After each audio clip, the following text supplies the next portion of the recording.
আল্লাহ নবী মুসা নবী তিন রাস্তার মোড়ে যা দেখে একটা লোক বসে আছে, তার দুই হাত নাই, দুই পা নাই, দুই হাত নাই, দুই পা নাই।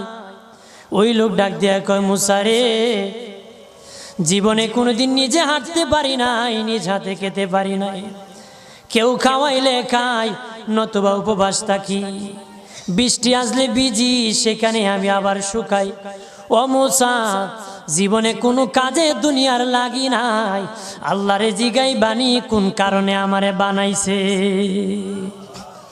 আল্লাহ কে জিগাই মনে মুসা নবী কো, আল্লাহ রে তোর বাহারে মুসা নবী। মুসা ছিল কালিমুল্লাহ, কথা বলার প্রেম ছিল, কথা বলতো, কথা বলার প্রেম ছিল। কথা বলতে বলতে শেষ দিকে কো, আল্লাহ গো